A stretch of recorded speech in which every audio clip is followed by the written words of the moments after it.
ఒకప్పుడు 10,00,00,000 లాస్ వచ్చిందంటే వామ్మో! ఇంత లాసా? వెరీ బిగ్ డిజాస్టర్ అనేవాళ్ళు. ప్రొడ్యూసర్ పరిస్థితి కూడా ఘోరంగా ఉండేది. కానీ ఇప్పుడు టాలీవుడ్ లెవెల్ అయితే పెరిగింది. స్కేల్ పెరిగింది. బడ్జెట్ పెరిగింది. దీనివల్ల లాస్ వస్తే మాత్రం ఆ నంబర్ కూడా చాలా గట్టిగా పెరిగింది.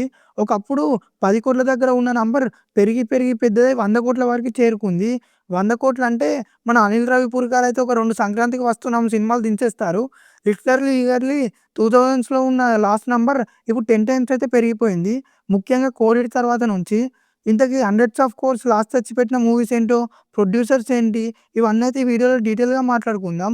వీడియో అయితే ఎండ్ వరకు చూడండి. మన ఛానల్‌కి ఎవరైనా కొత్తగా వస్తే మాత్రం సబ్స్క్రైబ్ చేసుకోండి. ఇక మనం మొదలు పెడదామా? ముందు ఒక గమనిక. ఈ లిస్ట్‌లో కేవలం తెలుగు సినిమాలు మాత్రమే ఉన్నాయి. అదర్ లాంగ్వేజ్ ఏవి లిస్ట్‌లో అయితే లేవు. ఓకేనా?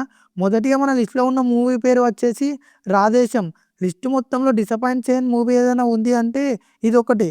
ఏంటంటే మూవీ కోర్ పై నుంచి అయితే కొంచెం బావుంటుంది. మ్యూజిక్ కూడా చాలా బావుంటుంది. ఇప్పటికి సాంగ్స్ జనాలు చాలామంది వింటుంటారు. ఇంకా కొంచెం కేర్ తీసుకొని ఉంటే ఎపిక్ లవ్ స్టోరీ అయ్యేదేమో అని అయితే మాట్లాడుతున్నారనమాట. కానీ పాన్ ఇండియా అమ్ములు ఎక్కువైపోవడం వల్ల దెబ్బ గట్టిగా పడింది. ముఖ్యంగా సెటప్ అండ్ మూవ్‌మెంట్సు, ఫిల్మ్ మేకింగ్‌లోనే చెకింగ్ గన్ థియరీ అని చెప్పి ఒక కాన్సెప్ట్ అయితే ఉంటుంది. మీకు అర్థమయ్యేలా క్లియర్‌గా చెప్పాలంటే సినిమాలో ఒక గన్ చూపించామంటే అది ఎక్కడో ఒక చోట పేలాల్సిందే. ఇదన్నమాట. అయితే 'రాధేశంలోని' థియరీ చాలా చోట్ల ఓపెన్ అవ్వుద్ది. అంటే ఈ సెటప్ అనేది చాలా చోట్ల బ్రిలియంట్‌గా ఓపెన్ అయ్యింది. కానీ పే ఆఫ్ మాత్రం అస్సలు ఉండదు. పైగా 'ప్రభాస్' గారి లుక్స్ మీద కూడా చాలా రూమర్స్ అయితే వచ్చాయి. అండ్ క్లైమాక్స్‌లో కూడా సోనామి నుంచి ఎలా తప్పించుకున్నాడు అని క్లారిటీ ఇవ్వకుండా మూవీ అయితే కంప్లీట్ చేసేసారు. ఇలా మల్టిపుల్ రీజన్స్ వల్ల మూవీ చాలా వరకు అయితే డిసప్పాయింట్ చేసింది. చాలామంది ఆడియన్స్ అయితే రిజెక్ట్ చేశారు. చివరికి 100,00,00,000 భారీ నష్టాన్నయితే తీసుకువచ్చి పెట్టింది సినిమా. ఒకటైతే ఒప్పుకోవాలి.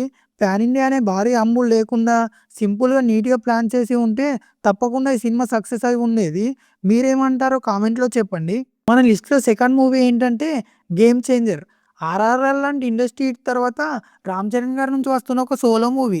చాలా డేస్ డిలే చేస్తూ షూటింగ్ కూడా లాంగ్ టైమ్ తీసుకోవడం వల్ల ఒకవైపు ఎందుకింత లేట్ అవుతుంది అని నెగెటివ్‌తో పాటు హైప్ కూడా బానే మెయింటైన్ చేస్తూ వచ్చింది.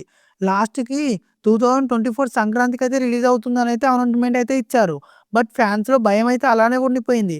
ఎందుకంటే శంకర్ గారైతే అప్పటికి ఫామ్‌లో అయితే లేరు. కానీ ఫ్యాన్స్ పడుతున్న భయమే నిజమైంది.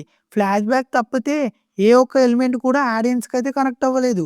450,00,00,000 భారీ బడ్జెట్ సాంగ్స్‌కే 75,00,00,000 వరకైతే ఖర్చు చేశారట. రియల్లీ చాలా రిచ్‌గా ఉంటుంది మూవీ. ఈ సబ్జెక్ట్‌కి ఇంత బడ్జెట్ అవసరమా అని వచ్చేలా చేసింది. ఈ ఒక్క సినిమాతో ఒకప్పుడు శంకర్ గారి మూవీస్ ఎంత బాగున్నా, ఇప్పుడు శంకర్ గారు రిటైర్మెంట్ తీసుకుంటే కరెక్టు, లేకుంటే భారీ బడ్జెట్ పేరుతో భారీ లాసులు తెచ్చిపెడుతూ ఆడియన్స్‌కి రివెంజ్ తీసుకునే ఉంటారని ఏమో ఆడియన్స్ అయితే ఫీల్ అయ్యేలా చేశారు.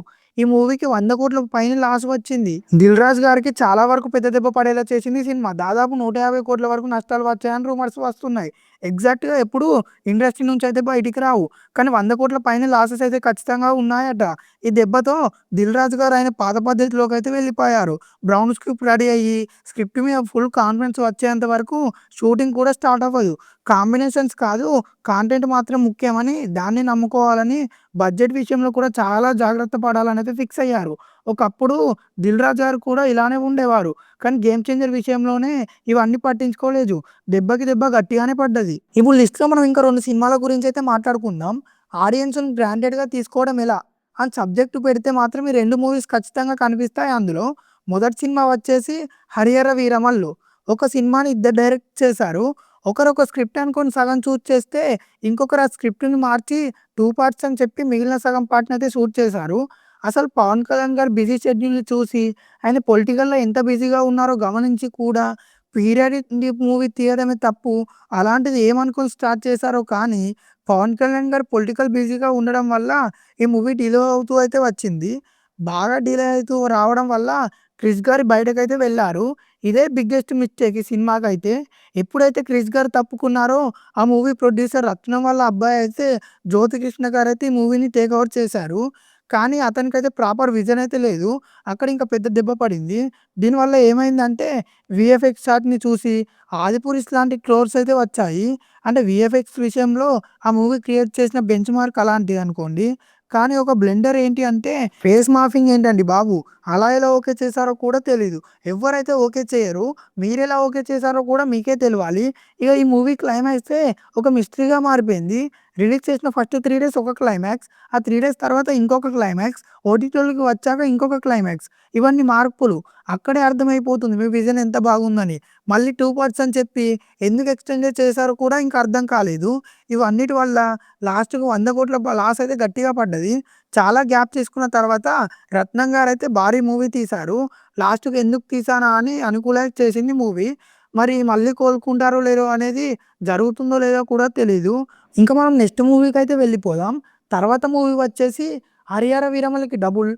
'ఆదిపురుష్' కంటే ఎక్కువగా ట్రోల్ ఫేస్ చేసిన సినిమా అయితే ఏదంటే 'ది రాజా సాబ్'.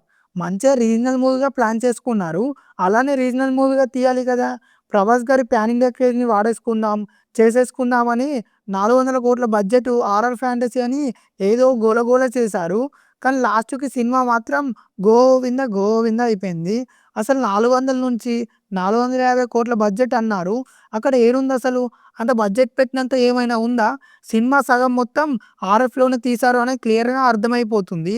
మిగతా సగమేమో ఆ ప్యాలెస్‌లో సెట్ వేశారు. ఈ వీఎఫ్ఎక్స్ టోటల్లీ హాఫ్ బేసిక్ మూవీగా 'హరిహర వీరమల్లు'ని డామినేట్ చేసి తీయాలని కంకణం కట్టుకున్నట్టు ఆ ఫేస్ మాఫింగ్ ఏంటండి బాబు!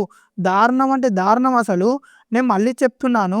ఉన్నవి తక్కువ షాట్సే కదా! పట్టించుకోవడం ఎందుకని మాట్లాడితే, ఇలానే ఎవరితో సినిమా తీసి, అక్కడ మీ హీరో గారి ఫేస్ పెట్టి, మీకేమో రూ. 1000 టికెట్ ప్రైస్ పెట్టి మిమ్మల్ని మోసం చేస్తారు. నెక్స్ట్ ప్రొడ్యూసర్స్ దీని మీద క్వెషన్ చేస్తేనే ఒక అవుట్‌పుట్ వస్తది. క్వాలిటీ అవుట్‌పుట్ కాకుండా ఎలా పడితే అలా సినిమాలు తీసేసి మన మొహాన కొట్టేస్తే ఎలా ఉంటది చెప్పండి? నేను ఎప్పటినుంచో చూస్తున్నా. కొంతమంది ఆ ఫేస్ మాఫియాకి కూడా సపోర్ట్ చేస్తున్నారు. ఇంకా సపోర్ట్ చేస్తున్నారేంటి అంటే, మరి మీకే అర్థం అవ్వాలి. మీకు క్వాలిటీ అవుట్‌పుట్ అవసరం లేదేమో! మీకే తెలవాలిగా. నేను హార్ష్‌గా చెప్తున్నా అని కాదు. ఇప్పటికి మీ ఫేవరెట్ యాక్టర్‌కి జస్ట్ భజన కొట్టుకుందాం అంతవరకే ఉందామంటే, మీ వల్ల ఫిల్మ్ ఇండస్ట్రీకైతే ఎలాంటి ఉపయోగం లేదు. లిటరల్లీ మీ వల్లే హాఫ్ బేసిక్ సబ్జెక్ట్స్ అయితే మన మొహాన కొడుతున్నారు. క్వాలిటీ అవుట్‌పుట్స్ అస్సలు రావట్లేదు. దీని మీద మీరు సీరియస్‌గా ఉండకపోతే మాత్రం తర్వాత దెబ్బలు గట్టిగా పడుతూ ఉంటాయి. చూసుకోండి. ఆడియన్స్‌ని చాలా ఈజీగా గ్రాంటెడ్‌గా తీసుకోవాలని చెప్పి ఫిక్స్ అయిపోయారు. మేబీ అందుకేనేమో అవుట్‌పుట్ చూసినప్పుడు కూడా అస్సలు వాళ్ళకి డౌటే రాలేదు. ట్రోల్స్ వస్తాయిరా బాబు అని చెప్పి. అద్భుతమైన కాన్సెప్ట్‌ని కథని పాతాళంలోకి తొక్కేశారు అన్నమాట. ఇంకా ప్రమోషన్‌లో ఉండే అప్స్ అండ్ డౌన్ ఫైటు మూవీలో ఉండదు. ఏమైనా అంటే రిచ్ అండ్ కవరింగు. మళ్ళీ వీళ్ళకి రూ. 1000 టికెటు హై కావాలి మొత్తం మోసం చేయడానికి. చిన్న పిల్లలు కూడా స్కూల్‌లో హోంవర్క్ చేయలేదంటే బిలవల్ ఆన్సర్స్ అయితే చెప్తారు. సార్ మరి మీరు ఇంత కవరింగ్ ఏందసలు? నమ్మేలా ఉందా? చెప్పండి. టాలీవుడ్‌లోనే బిగ్గెస్ట్ మోసం ఏదన్నా ఉంది అంటే 'ది రాజా సాబ్' అనే అంటారు. నియర్లీ 200,00,00,000 పైనే లాసెస్ వచ్చాయి. అండ్ టాక్ అండ్ రూమర్స్ అయితే నడుస్తున్నాయి. మరి పీపుల్ మీడియా ఫ్యాక్టరీ పొజిషన్ ఏంటి అంటే ఏం లేదు. ఈ సంవత్సరం కూడా ఇంకో 10 సినిమాలు రిలీజ్ అయిపోతాయి. రిజల్ట్స్‌తో సంబంధం లేకుండా సినిమాలు మాత్రం దడ పడుతూనే ఉంటాయన్నమాట. సో, ఫైనల్లీ ఇది లిస్టు. ఈ లిస్ట్‌లో 'ఆదిపురుష్' లేదేంటి అని మీకు డౌటే రావచ్చు. మీకు 'ఆదిపురుష్' గురించి స్పెషల్ వీడియోగా చేస్తా. మీకు స్పెషల్‌గా వీడియో కావాలంటే మాత్రం కామెంట్‌లో చెప్పండి. సో, ఫైనల్లీ ఇది లిస్టు. 100,00,00,000 లాస్ పైన తెచ్చిపెట్టే ప్రొడ్యూసర్‌కి నిద్రలేని రాత్రులు గడిపేలా చేసింది ఈ మూవీస్ అయితే. సో, ఈ మూవీస్‌లో మిమ్మల్ని బాగా డిసప్పాయింట్ చేసిన మూవీ ఏదైనా ఉంది అంటే కామెంట్‌లో చెప్పండి. అలాగే మన వీడియోకైతే ఒక లైక్ చేసుకోండి. మన ఛానెల్‌ని సబ్స్క్రైబ్ చేసుకోండి. మనం మళ్ళీ అయితే నెక్స్ట్ వీడియోలో కలుద్దాం.